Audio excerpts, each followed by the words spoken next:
네, 6일의 마감 전략입니다. 6일의 마감 전략 들어가기 전에 각 전문가들의 다양한 의견을 취합하기 위해서 메신저 투자 전략을 다시 또 저희가 삽입했습니다. 이 와우넷 메신저를 통해서 각 전문가들이 실시간으로 전해오는 내용들입니다. 함께 내용 정리해 보도록 하죠. 자, 동양증권 강남 프라임 지점의 이강혜 부장은 이 모멘텀이 부족한 박스권이 지속되고 있다. 그래서 27일 날 열리는 스페인 경제개혁안 발표 여부와 그다음에 스페인의 전면적인 구제금융 여부가 시장의 방향을 결정할 가능성이 있다고 합니다. 삼성전자와 코덱스 레버리지 조정 시에는 오히려 관심을 두겠다는 메신저 전략을 보내왔습니다.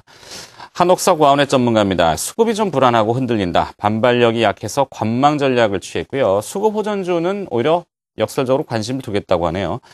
코스모 화학에 관심이라고 합니다. 이승원 전문가입니다. 외국인 투자자들이 관망하고 있고 투신 펀드 환매가 지속적으로 출회되고 있다. 이 수급을 다시 지적했습니다. 1960포인트 전후로 해서 단기적으로는 바닥을 염두에 두겠다라고 합니다. 네, 와우넷 이현상 전문가는 스페인 구제금융 여부에 주목을 하고요. 보유 종목 관리하고 그다음에 일단 좀 지켜보자. 이렇게 메신저 전략을 전해왔습니다. 네, 나머지 6인의 또 포트폴리오와 마감 전략 함께 보시도록 합니다.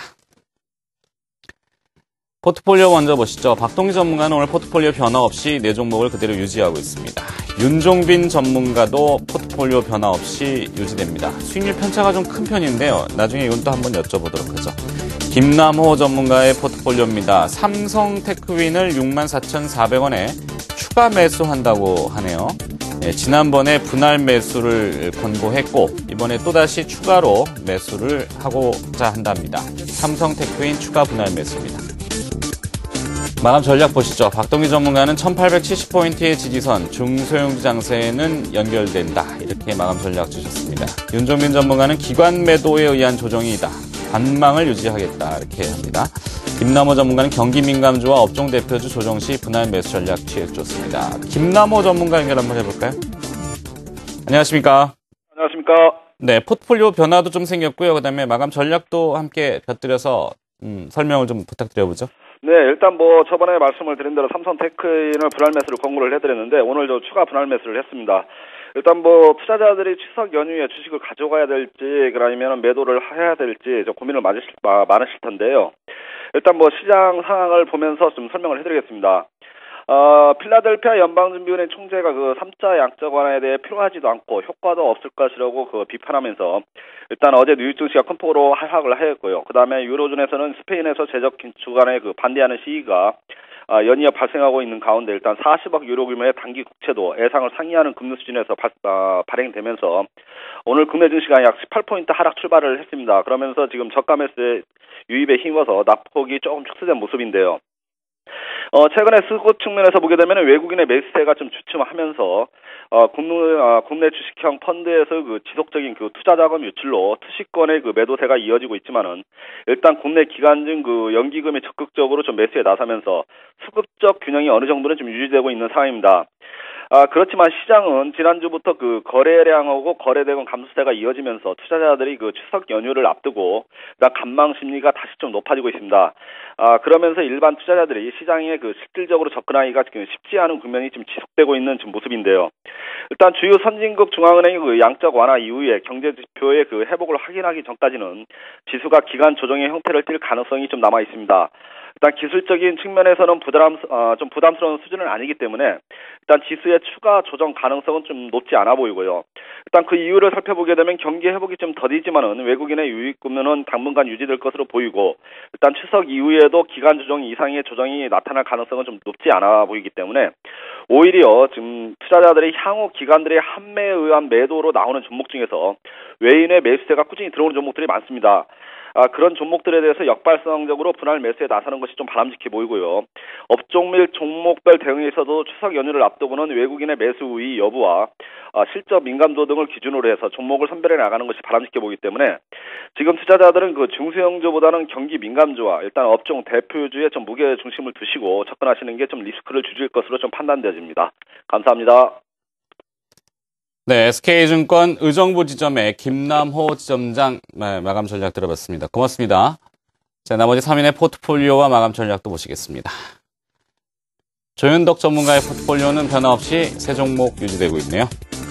이현상 전문가의 포트폴리오도 네, 오늘은 변화는 없는 것 같습니다. 5종목이죠, 총. 지금 현재 2종목이 앞서 3종목 나갔고요. 이제 2종목 마저 보여드리고 있습니다. 김우신 전문가도 역시 5종목입니다. 이 3종목이 먼저 나가고 있는데요. 송원산업은 마이너스 3.4에서 손절 매도를 했다고 얘기합니다.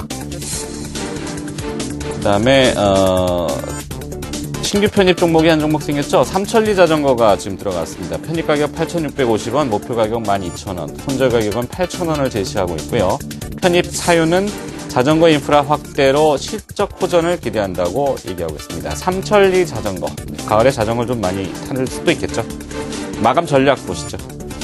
조현덕 전문가는 코스닥, IT 부품주, 장비주를 저점 분할 매수, 매수주 유효하다 이렇게 합니다. 이현상 전문가는 신규 매수보다는 보유 종목 관리에 치중을 하면서 일단은 지켜보자. 여전히 관망 전략 쪽에 좀 비중을 많이 두고 있습니다. 김우신 전문가는 3분기가 마무리되고 있다. 기관 포트폴리오들이 변경이 되고 있는데 포트폴리오 변경에 발맞추자. 뭐 이런 전략인 것 같습니다. 조현덕 전문가가 연결이 되어 있습니다. 안녕하십니까? 예, 안녕하십니까? 네. 자, 코스닥의 IT 부품주 장비 업체에 대한 저점 매수 맞습니까? 예. 일단은 지금 시황적으로 잠깐 간단하게 좀 설명을 드리고요. 지금 글로벌 시장 자체가 유럽도 마찬가지고요. 또 미국도 전일에 지금 3차 영화 정책에 대해서 회의론 이런 얘기가 나오면서 좀 시장이 조금 움츠러 있는데, 특히 지금 우리 시장 같은 경우는 이제 추석을 불과 이제 이틀 앞두고 있는 상황에서 누구도 지금 선뜻 지금 매수로 진입을 하려고 하는 그런 흐름들이 지금 보이지는 않고요. 종목들도 개별 종목들 같은 경우도 좀 단타 종목들만 눈에 띄고 지금 상당히 지금 시장 자체가 조금 무거운 그런 지금 흐름으로 지금 가고 있습니다. 특히 이제 거래소 시장 같은 경우는 최근에 지금 아직까지도 기관들의 주식형 펀드 판매 물량이 계속적으로 좀 나오고 있고, 오늘도 지금 기관들이 1,700억 가량 매도를 하고 있기 때문에 지금 거래소 같은 경우에도 상당히 지금 오늘뿐만 아니라 지금 지속적으로 지금 움직이지 못하고 있고요. 특히 이제 코스닥 시장 같은 경우에 개별 주 종목들 그동안에 많이 올라왔던 지금 게임주라든지요, 화장품 종목들, 그리고 일부 바이오 종목들, 이러한 지금 대장주 역할을 했던 종목들도 지금 사실은 좀 과상승이거든요. 엔터 종목도 지금 포함해서요. 그래서 이러한 종목들이 특히 최근의 흐름 중에서 우리가 눈에 띄는 것이 기관들이 지금 매도를 좀 하고 있고, 특히 개인들이 고점 부분에서 좀 매수가 들어오는 그런 형태들이 좀 나오고 있습니다. 그래서 오히려 지금 개인들 매수가 진입하면서 오히려 외국인들이나 기관들이 좀 많이 과상승된 종목들을 좀 매도치는 움직임들이 좀 보이기 때문에 오히려 지금 많이 올랐던 종목들에 대해서는 좀 접근하시는 것보다는 오히려 보유 물량을 좀 줄여가시는 전략이 필요하고요. 최근에 지금 거래소 같은 경우에 이제 삼성전기를 하나 우리가 볼 수가 있는데, 삼성전기뿐만 아니라 IT 종목들이 특히 이제 최근에 아이폰 5 같은 경우도 지금 판매 개시를 했고, 갤럭시 3라든지 갤럭시 노트 이런 것들의 지금 신제품들이 쏟아지면서 조금 3분기라든지 4분기에 대한 IT 특히 부품주들 이런 것들에 대한 어떤 기대 심리가 실적의 호전을 좀 기대하면서 최근에 외국인이라든지 기관들이 이쪽 IT 쪽으로의 좀 매수가 좀 유입되는 것들이 보입니다.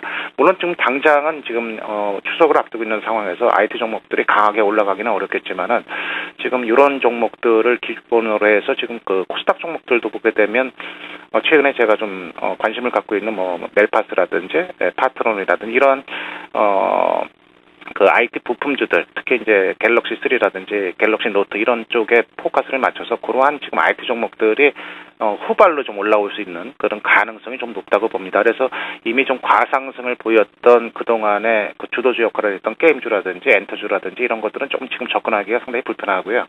오히려 지금 이러한 후발로 좀 올라올 수 있는 IT 종목들에 대한 부품주들에 대한 저점 매수를 좀 제한적으로 하시면서, 거래소 시장은 아무래도 지금 단기적으로는 이런 중국 시장 같은 경우도 상당히 제조업 지수라든지 이런 것들이 상당히 안 좋게 나오면서 중국 시장이 계속적으로 지금 올라가지 못하고 밀리고 있죠. 그런 상황에서 거래소 시장의 시장 자체가 지금 지수랑 연동되는 종목들이 위로 가기는 어렵고요. 다만 아까 말씀드린 대로 지금 추석 지나고 나서 어느 정도 시장이 좀 안정되는 흐름을 보시면서 거래소 같은 경우는 좀 진입해도 좋지 않겠느냐. 그 중에서도 제가 지금 말씀드리는 좀 전기 전자 업종에서의 그 부품주들 이런 것들을 좀 관심을 가질 필요를 좀 강조를 드리면서 오늘 시황 이 부분은 마감하겠습니다. 이상입니다. 네, 잘 알겠습니다. 와운의 조현덕 전문가의 마감 전략 들어봤습니다. 지금까지 6인의 마감 전략이었습니다.